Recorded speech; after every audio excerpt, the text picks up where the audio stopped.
Okay, so section 4.2 is about the natural exponential function. So thinking back to section 1, we looked at exponential functions. For example, we looked at y equals 2 to the x, which went through negative 1, 1/2, 0, 1, and 1, 2, and is an always increasing function. We looked at y equals 3 to the x, similar shape, but goes through negative 1, 1/3, 0, 1, and 1, 3, also always increasing, a little steeper. Additionally, we looked at exponential functions where the base was a fraction.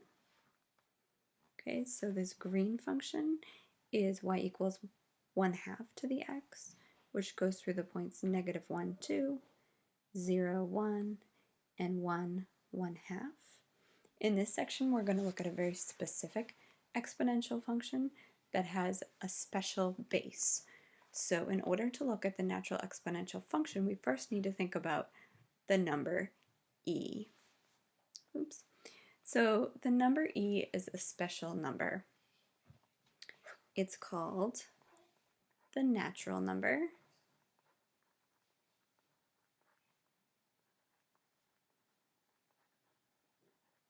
And what it is if you look at this expression here, 1 plus 1 over n to the nth power.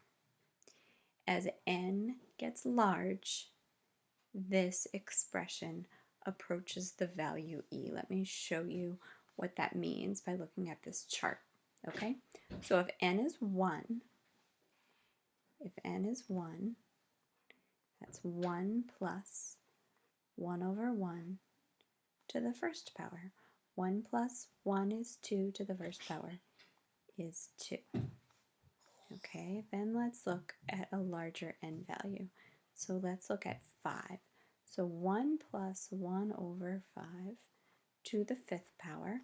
If you evaluate this on your calculator, you'll see it's 2.48832. Okay, and as we choose larger and larger values of n, we see the numbers get closer and closer to 2.71828. Okay, the numbers in fact approach the number e. E is an irrational number, just like pi, meaning it does not repeat and it does not terminate. If you look on your calculator, which I told you to bring today, you should have an E button somewhere on your calculator. It should be a lowercase e, and when you press it, you'll either get an E or an E with a caret or an E that's asking for an exponent. If you put an e to the first power or e to the 1 and press enter on your calculator, you should get something like this. Okay? So one important thing is that you can find the letter E on your calculator and use it to evaluate expressions. So make sure you take out your calculator and find the E button and make sure you can find this value. Okay, and we're going to use this to look at a very special exponential function. Okay, so the natural exponential function is the function f of x equals e to the x. This is just like the expressions that we looked at in the first section, 2 to the x, 3 to the x. Okay, f of x equals e to the x is going to behave in very much the same way. Remember that e is a constant. It's just a number. It's not a variable. Okay, it's an irrational number, so it gets a special letter, but it is a constant. So what we want to do is look at the graph of e to the x.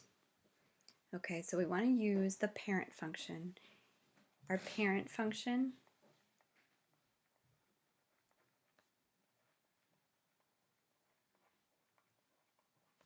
is f of x equals e to the x. Okay, so let's start by sketching the parent function. All right, and just like in all the other cases, I want to look at 3 points. So if I put in -1, e to the -1 is about 1 over 2.7 approximately. So somewhere between 1/2 and 1/3. Okay, so -1 is right around here. If I evaluate e to the 0 power, e to the 0 power is 1, because anything to the 0 power is 1, so it goes through 0, 1. And then if I evaluate when x is 1, e to the first power is 2.71, and on and on. So 1, 2.7 is about there. So there's the parent function. Okay, and we're going to use this to sketch the graph of these transformations. Okay, so same idea here. And now I want to graph f of x equals e to the -x. So using transformations, I'm going to remember that the negative sign on the x means I'm going to reflect over the y-axis. Okay, so 0, 1 is going to stay the same. Okay, -1 and somewhere between 1/2 and 1/3 is going to end up right over here. And then 1e is going to end up at -1e. Okay, and my graph, if I can draw it, is going to look like this. Okay, now let's look at part B. Now I want to look at f of x equals 2 plus e to the x minus 1. So using transformations, I want to remember that the 2 is going to move it up, and the 1 is going to move it to the right. So I want to go back to my blue graph here, that's my parent function, and I want to move all of these points up 2 and 1 to the right. So I'll start with this point here. So up 2 and 1 to the right means we're going to be right about here. And then 0, 1, up 2 and 1 to the right. It's going to be right here. And then the last point, 1e, is going to move up 2 and 1 to the right. So it's going to be right about here.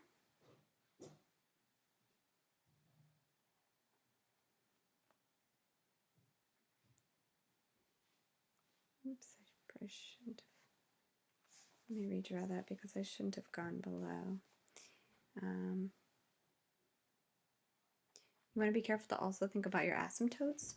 So the asymptote of this parent function is y equals 0.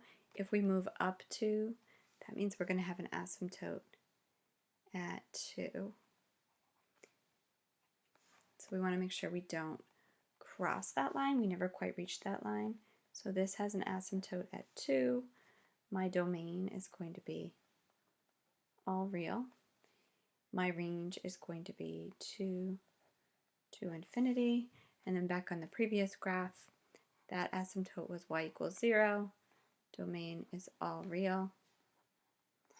And the range is 0 to infinity. Okay, so using this blue function, and I want to remind you that this point is 1, comma e. All right, this point is 0, 1. And this point right here is somewhere between 1/2 and 1/3. So -1, comma 1 over 2.7. That's going to be about 0.4, we'll say. Okay, so you want to use this blue graph to draw the graphs on the next page. All right, so I want you to pause the video and work on these functions. I want you to sketch the graph of these. If you need help, remember that you can check on Desmos or on your calculator.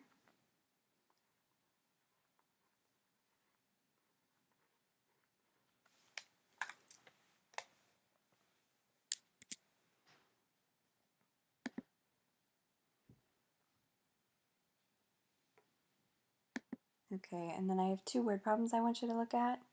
So the first is about radioactive decay. So this is going to require you to use the E button on your calculator. Okay, so read this word problem and try to answer A and B. Okay, so here is your function. Remember that your variable is t. E is a constant. And remember, when you're raising to the power, you're going to want to put parentheses around this. This whole thing is the exponent. Negative 0.087 times t is your exponent. Okay, so hit pause and try this word problem. And then lastly, I want you to look at this word problem. So again, it's a word problem. You're going to need to use your calculator to evaluate E.